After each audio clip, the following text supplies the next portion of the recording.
create your 4-axis roughing and finishing toolpath for this kind of roller die in Fusion 360 in most efficient and quicker manner.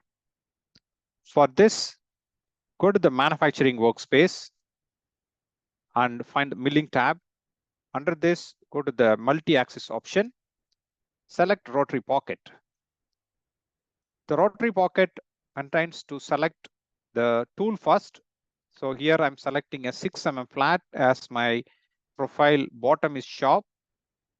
And the second one, under the rotary axis, select rotary axis option and select the cylindrical surface. So once you created, you can able to find a 2 circle is created at the either end of the 3D model and as tool axis at the center of the cylindrical axis. This provides a 4-axis toolpath. You can control your outer and inner ID. And in the 4th tab, provide the cutting data like your step over tolerance and cutting direction and offset style and also step down. And then you can able to find beyond front limit, beyond black limit. It means you can able to plunge your cutter outside this profile at the front end or back end actually. So I enabled both. So the cutter will plunge either at the front or at the back actually. Leaving the stock as 0.2. And in the 4th tab, provide your entry distance and exit distance.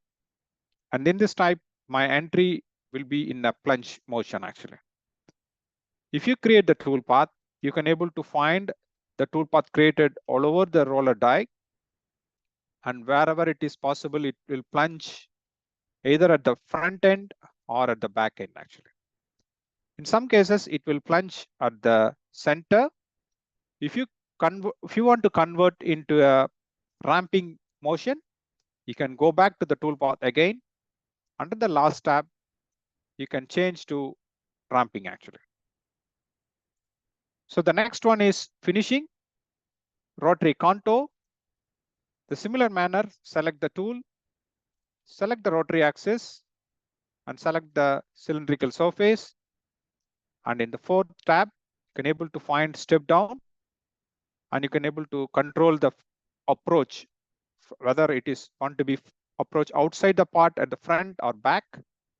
And in the last tab, entry and exit distance given. And if you come under the lead and lean, and lead in is 0.6 mm and my lead angle is 90 degree. And option given as same as lead out. So if you create, you can able to find the toolpath is created all over the drum profile in a single toolpath. And you can zoom in so that you can able to find a small entry and exit is happening. So this is the way of creating a 4-axis roughing and finishing toolpath in Fusion 360 using rotary pocket roughing and rotary contour for finishing actually.